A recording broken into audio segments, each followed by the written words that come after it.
Mary Ann, have you talked to Mike Adams? Yes. How's he doing? Are you on? Is this? Yeah, it's on. Yeah, and the governor's is up live now too. Oh, So. yeah. Okay. Yeah, let's talk after. I need to get his number from you too. I wanted to reach out. Okay. I don't have it. Yeah, I'll write it down.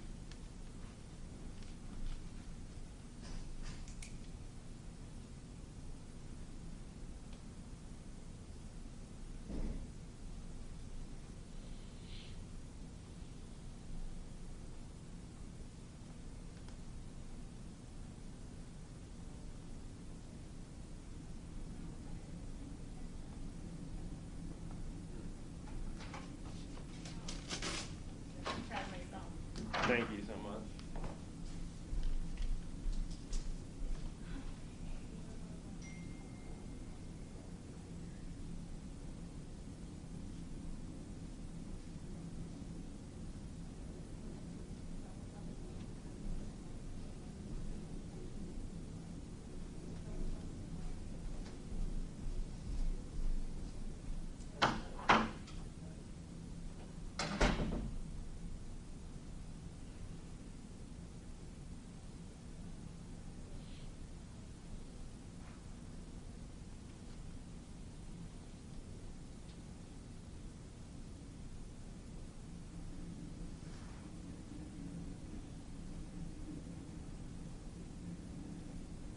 Hello.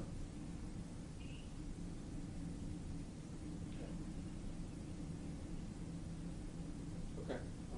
Yeah, the press is going to start here in just a few minutes. People have not come in yet.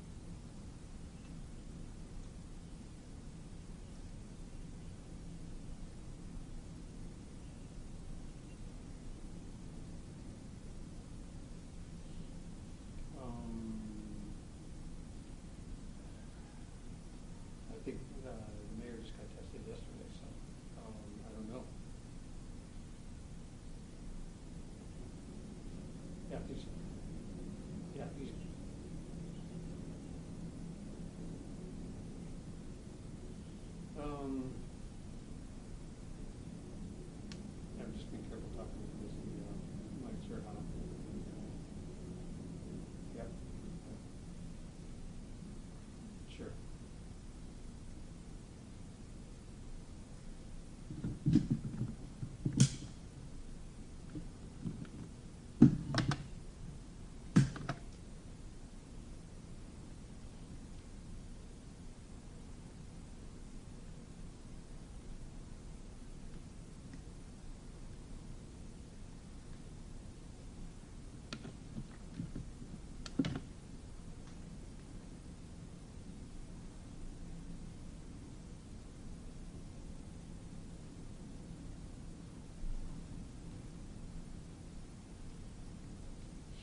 does one go to get shoes shined these days?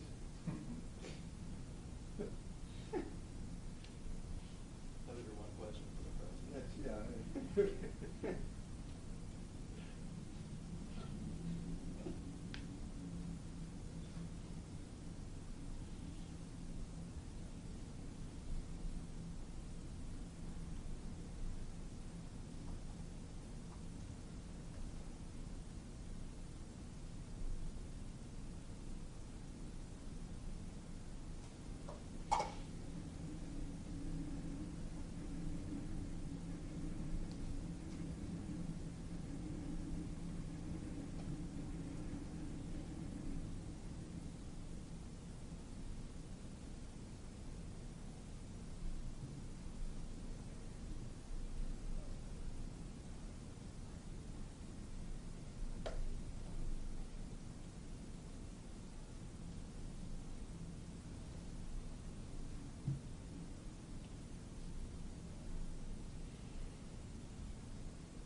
Well, good morning, everyone, and thank you all for joining us.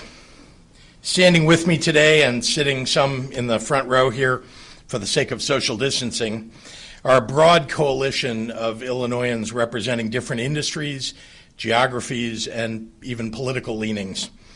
Senator Ann Gillespie, Senator Selena Villanueva, Sam Toya from the Illinois Restaurant Association, Tim Dre from the Illinois AFL-CIO, Kathy Griffin from the Illinois Education Association, Dan Montgomery from the Illinois Federation of Teachers, Don Villar from the Chicago Federation of Labor, Sheila Chalmers-Curran, Matson Village President, and Brian Erbyshevsky from the Respiratory Health Association and Open Safe Illinois, a coalition of health, labor, aging, and public interest organizations.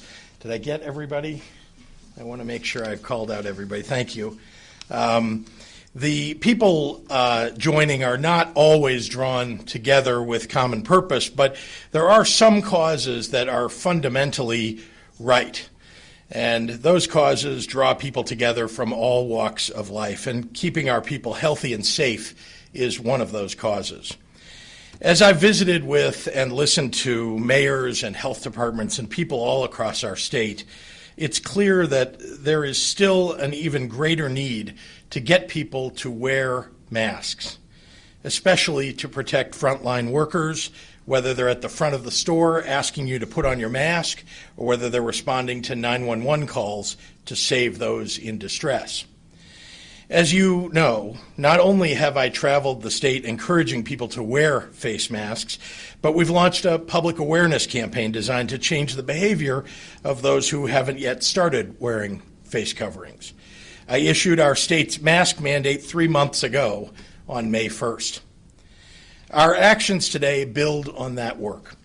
First, this morning I signed legislation to enhance workers' rights in our pandemic response, increasing paid disability leave for injured police and firefighters, paramedics, and other public employees whose recovery has been hindered by COVID-19.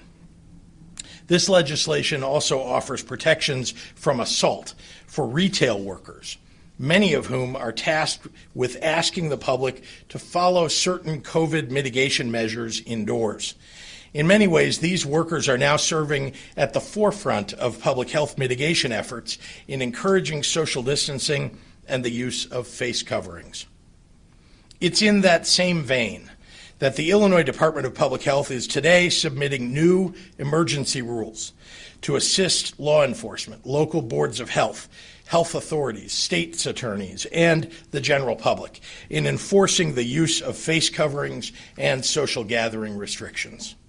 These rules are a common sense way to enforce mask requirements without jumping immediately to the extremely tough consequences that exist on the books today.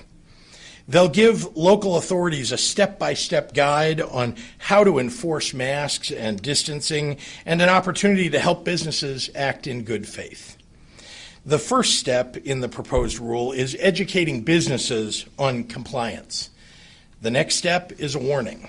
And the last step, after these repeated attempts to urge compliance, is a fine. Otherwise, many local officials are only left with the stringent and severe enforcement mechanisms available statewide today. The existing enforcement options prior to this proposed rule go immediately to license revocation in the blink of an eye. This new rule provides multiple opportunities for compliance before any penalty is issued. And by focusing on targeted fines as part of a misdemeanor, these rules for scaled penalties that are significantly less harmful to businesses than those currently available for enforcement are the right direction.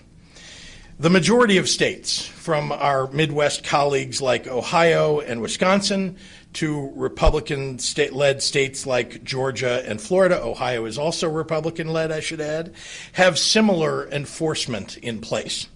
And to be clear, the mitigations that require enforcement haven't changed. There has been a face covering mandate in Illinois since May 1st, one of the earliest in the nation. And over the last several months, a flood of states led by Republicans and Democrats have followed suit. The gathering limits in Illinois under Phase 4 currently apply to every region of Illinois. 50 people or gatherings of 50% of a building's maximum occupancy as locally determined. Schools must limit the number of people in one space to 50 or less. This new rule is focused on businesses, organizations, schools, and child care facilities. Individuals are not subject to any penalty under this rule, but are nevertheless required to wear masks in public. Let me repeat that. This rule does not deliver penalties to any individual private citizen because of noncompliance. It is, nevertheless, their obligation under the law. The vast majority of Illinoisans have made the responsible and compassionate decision to wear a face covering when out and about, and we're going to continue to rely on the public for enforcement on this level. Finally, these policy changes clarify the authority of IDPH and local health authorities to seek cooperation with businesses in COVID-19 related investigations.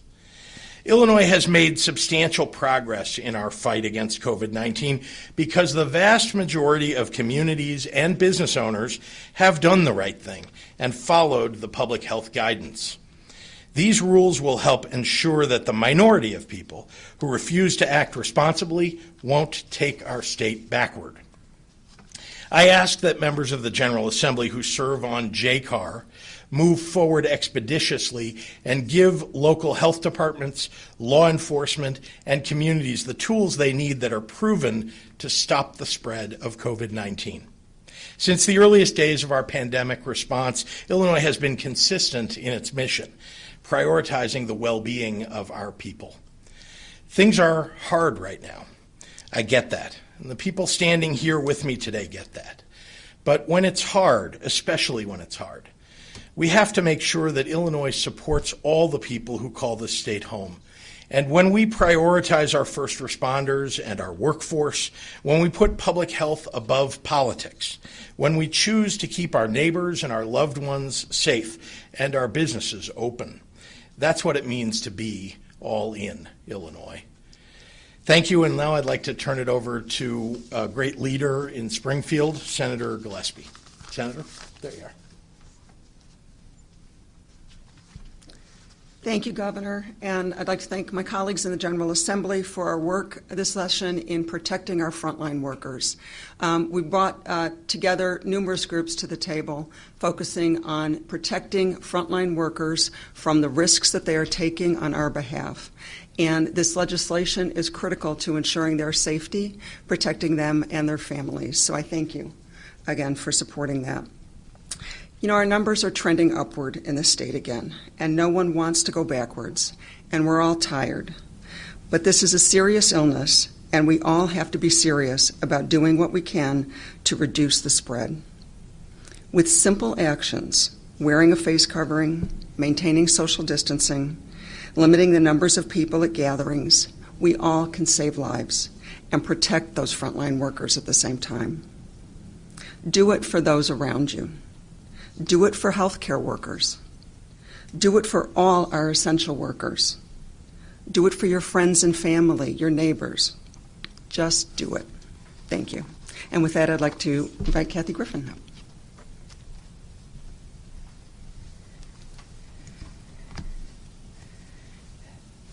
Thank you. I am a public school teacher. I taught for school in Schaumburg School District 54 for 30 years. I am now the president of the Illinois Education Association. There isn't anything we want more than to be with our students in school, but we want to make sure that that is done safely. We know that in-person learning is best for our students.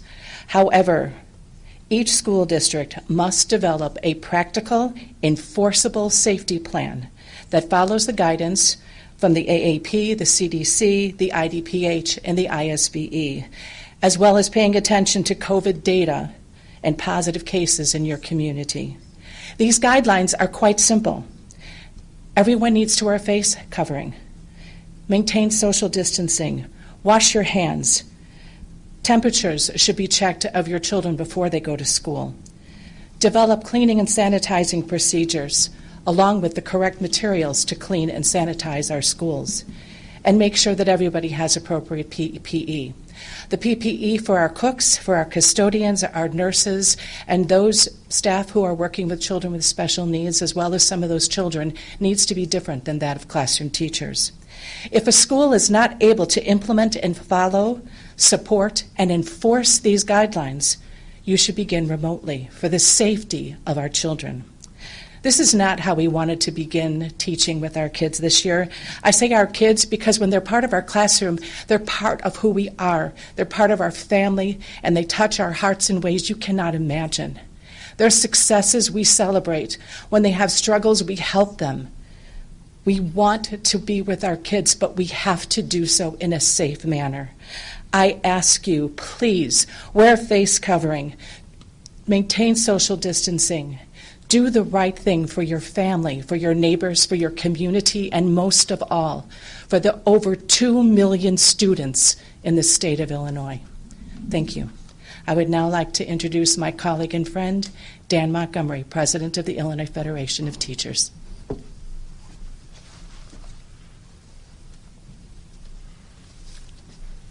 Thank you, Kathy. I'm Dan Montgomery, President of the Illinois Federation of Teachers. Thank you, Governor, for this action today. I can tell you our members who are working in schools, colleges, and universities all over Illinois, from Chicago to Goreville and beyond, are breathing a sigh of relief today, and they're breathing it into their masks. Because with school, the return and reopening of schooling in August, mostly around the state, has been a source of great and deep concern to our members because of this very issue. We know the way to do it safely. We've got to help this state recover. The fastest way to get back into schools in person, which is what we all want, is that everybody wears their masks, everybody keeps their distance, and observes these guidelines, IDPH, et cetera. So today, the governor used the word educating as the first step, and I'm a high school English teacher by trade, did that for 18 years in Skokie, District 219. That warms my heart to hear that, because it is an education process. We've got to keep educating everybody, and it's not a one-off. As a teacher, you know, you keep reviewing, right? And so that's what we're going to do. This is a big step, Governor, and we appreciate that that state authorities will have the ability to make sure the right things are happening so we can get back into school buildings as soon as possible. Thank you, and let me introduce my colleague Tim Dre, President of the Illinois AFL-CIO. Thank you, Governor. Thank you, Dan. Governor, Senators, thank you for all your work. Since the beginning, workers have been on the pandemic's front line to ensure all Illinois citizens receive essential services they need and deserve. These workers are going to work at great significant personal risk to themselves and their families. And just talking about firefighters, transit workers, retail workers, restaurant workers, and before long, teachers. They're called essential workers, but to us, they're much more than essential. They're heroes. They're on the front lines serving all of us. Businesses who do not enforce rules and customers who refuse to wear face coverings are putting workers in real danger. The working men and women of the Illinois AFL-CIO would like to thank the governor for his leadership during this pandemic and strongly urges the members of the Joint Committee on Administrative Rules to adopt a proposed rule to protect workers and their families. Thank you very much. And with that, I'd like to introduce a very good friend and colleague, Don Villar, Chicago Federation of Labor. Thank you, Tim. Thank you, Governor. I'm Don Villar, Secretary-Treasurer of the Chicago Federation of Labor. On behalf of CFL President Bob Ryder and the 300 local unions and affiliates that make up the CFL and the 500,000 union members across the city of Chicago, working men and women, thank you, Governor, for having us here this morning to join you. When this pandemic hit, countless workers, essential workers, sacrificed their own health to keep our city and our state running. From transportation workers that kept our buses and trains rolling, to tradespeople strengthening our infrastructure, to public workers providing desperately needed services to our citizens. Chicago's union members, workers, answered the call during this crisis. As this pandemic has unfolded, we have all learned the critical importance of wearing a face mask, social distancing, and limiting crowd size. Most heeded these guidelines to keep themselves, their families, and their communities safe. However, we've seen a small number of businesses refuse to take these basic steps. When businesses flout public health guidelines, they endanger lives and they prolong this crisis, worsening the economic disaster. That's why we stand in support of this common sense emergency rule, which is, as the governor said, similar rules have already been adapted in other states. This rule encourages voluntary compliance before issuing any kind of penalty. And it's focused on businesses, not individuals. Again, repeating what the governor said, individual workers are not subject to penalty at the state level under these rules. Individual workers are not subject to penalty at the state level under these rules. Chicago's workers are second to none. They've sacrificed their health, safety, and livelihoods during this pandemic, including some who have died from this disease. We cannot let those sacrifices be in vain, and we must end this crisis as quickly as possible. Please follow the public health requirements, mask up, so we can all stay safe and we can put this pandemic behind us. Thank you. And now I'd like to introduce Sam Toya with the Illinois Restaurant Association.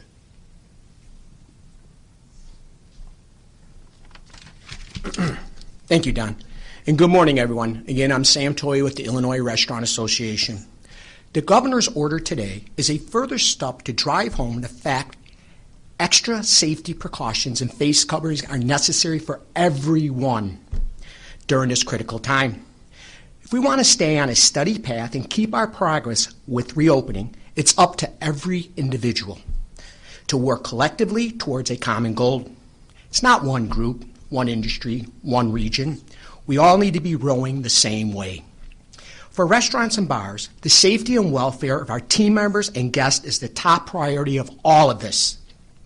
The restaurant industry is already extremely health focused, and that has been in hyper drive throughout this pandemic.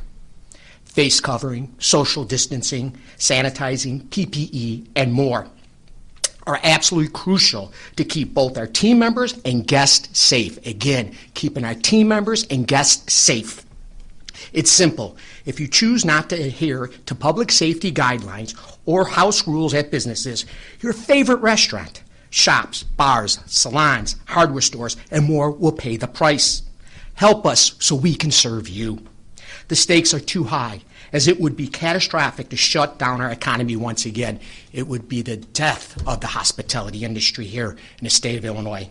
We all need to listen to the advice of scientists and doctors to follow the rules, be smart, and keep Illinois open.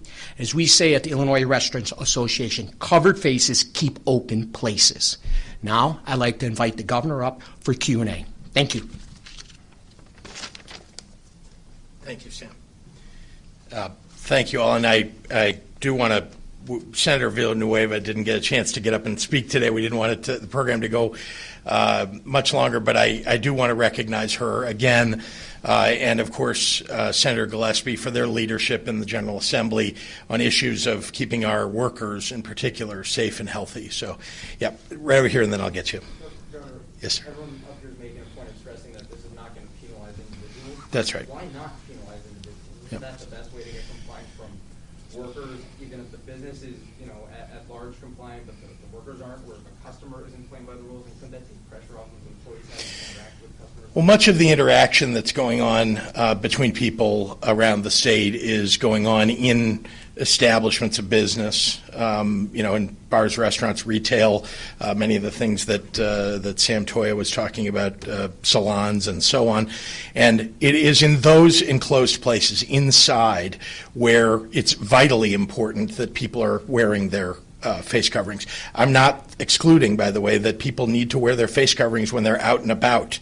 That is also the case. But we wanted not to go after individuals as best we can. Look, I've said all along, I do not want for police to be arresting people or penalizing individuals.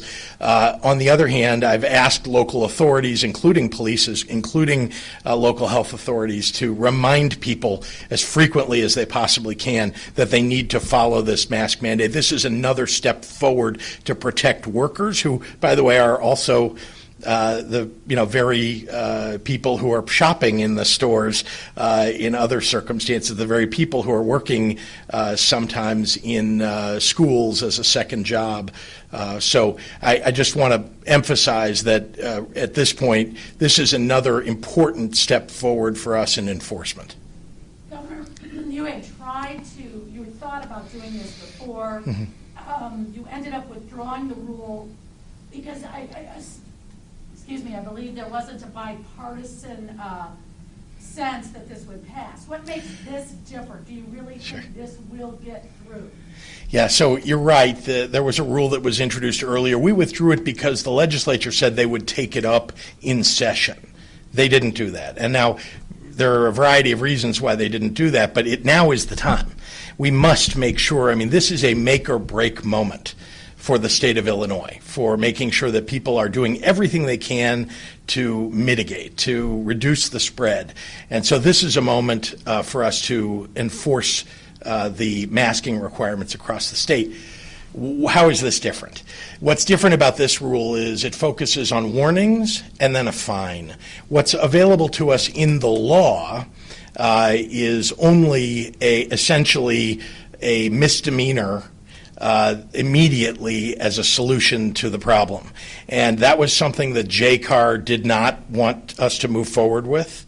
And so we made alterations. We've spoken with many members of the General Assembly, including members of JCAR. I can't tell you the political breakdown of how people will come down on whether we should wear masks or not, but I am confident that a majority of people in the state of Illinois, a vast majority, want us to have enforcement mechanisms and want us to make sure that people are wearing face coverings and following the mitigations. So, Governor, can you clarify this? Because I guess I'm not quite understanding what the enforcement is, who you're going after. So are you, if a customer comes in and does not wear a mask, but you're not going after the customer, are you then going after the business to say you're going to be fined for not But how do they force somebody to wear the mask? Businesses are doing this now. I think you're aware that there are many businesses that have somebody who is standing outside the front door, for example, who is telling people who are coming in, you must wear a mask, reminding them that they must wear a mask, and even sometimes offering them a face covering if they don't have one of their own. And so that's been going on for some time. There are some businesses that aren't doing that. And they need to be reminded and then fined if they are not following this rule for the state of Illinois. We want to make sure that our workers are safe, and also all the people who are shopping are safe, all the people who are in bars or restaurants or in other locations. We want to make sure that they're safe and healthy, and this is one way for us to make sure that businesses that have been scofflaws on this subject know that there is a real penalty at the end of the line here. How much of an impact do you see this having? Because right now, as I understand it, a municipality could make its own ordinance to have rules like this. So what kind of a difference could this have if municipalities that want to enforce strictly are doing so already, and those that don't agree with you on the masking are going to just brush this aside? The municipalities that have been responsible about this did this some time ago. They made sure they had some even stricter enforcement, typically, than what we're proposing here. And I've been encouraging that. As you know, I've traveled the state, many areas in downstate Illinois where I've met with mayors and spoken to groups of people and made sure that we're getting the media to spread the message. And it's worked. And places like Carbondale and Springfield, Sangamon County, and so on have indeed put in place enforcement mechanisms. But we wanted to make sure that there is a minimum enforcement mechanism for every county and every municipality across the state. This is it. But a state's attorney, a sheriff, they could choose to ignore this. But Well, a state's attorney and a sheriff can choose to ignore that you're speeding. They can choose to ignore that you're, breaking the law in some other way, I suppose. But many of them are looking for an enforcement mechanism. They may not have been granted one by their county board or by the city council, but they know that people should be wearing masks, and they want something they can rely upon. I want to say also that this is very important for schools. You know that we have a mandate for schools that when they reopen, the schools that are opening, that they must wear masks. People must wear masks. And so this gives the county public health authorities the ability to go in and consult with the schools to give them better enforcement mechanisms, or at least give them ideas about how they might make sure that schools are safer. There are some areas of the state where there are school boards that are thinking that they want to open without masks. There are parents that are encouraging school boards in some areas of the state to open without masks. That is against the rules in the state of Illinois, and we now are giving the authority to county public health boards and county public health administrators to work with schools on improving those mitigations that they should have in place. Yes? One more. Oh, I have a couple from other reporters who aren't here. Okay. One of them is about schools, on sports. Chris Ty from CBS2 is asking, to much fanfare last week, we learned that athletes in all sports will be able to play. That plan, though, has yet to be signed off by IDPH, leaving athletic directors and coaches unsure what to tell their athletes about a season starting in 72 hours. What is holding this up, and should parents asked to sign COVID liability waivers by districts be concerned to do so? Two very different questions, so let me try to address the first one first. Actually, the rules that we put in place have, as you know, tiers of requirements on schools and limitations, depending upon the type of sport, depending upon the age bracket, et cetera. A lot of various, requirements in there that are different from sport to sport, and that allow, to a large degree, for lots of training, for conditioning, and in some sports that are social, that are distant, where people are not in close proximity to one another, they have the ability to play in tournaments with other schools. So that's all been laid out for us. I know that there are more granular decisions that are being attempted to be made by the associations representing schools or associations representing individual sports. And we're trying to work with them on a sport-by-sport basis, and whenever they submit a plan to us, working as fast as we can. It's a big state with 855 school districts and more than 4,000 schools, and so we're going to get them the information that we can. But let me just remind you, the number one consideration here is not that kids end up playing sports. The number one consideration is that our kids and the teachers and paraprofessionals and parents are kept safe and healthy. A liability form, though, Yeah. as folks, saying. Yeah, that's something that different districts are. It's really different all across the state how they're. I'm not making any advice on what that should be or whether school districts should do that. All right, Amy Jacobson is asking me to ask you, Alderman Michael Scott has tested positive for COVID. He was with the mayor at a press conference, Yeah. touched the lectern, yet she is refusing to self-quarantine for 14 days. What message does that send? I know she got tested, and as I understand, I read that in the newspaper.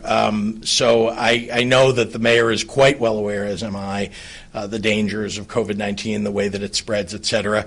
I also want to just make a comment about that I reached out last night. Michael Scott is somebody that I know and think highly of, and I reached out to him. He said that he is feeling well and is currently asymptomatic. I don't think that's news to anybody, but I want to wish him well. I mean, the most important thing here is no matter what political party people belong to, I similarly yesterday wished well to the governor of Ohio, the Republican governor of Ohio, Mike DeWine, who is a friend. And look, we all ought to be thinking about everybody's safety and health when they test positive for COVID-19. I know, Reporters are asking more questions. Okay, great. Governor, I mean, when members of your staff tested positive, you quarantined for 14 days, and yet the mayor was right there, that masks were off at some point. I mean, shouldn't she be taking more precautions? I'm not going to advise. She has a doctor. I'm not going to make advice here about that. Look, I just want people to do the right thing and, keep everybody around them safe and healthy. And, of course, I want the mayor to be safe and healthy. So whatever the best advice is that she's been given, I know she will follow. Can you clarify on thank the you. masks? Who's giving the warnings? Is it the health department or the police? Either one. Either one in the room can do that. Local authorities have a variety in there.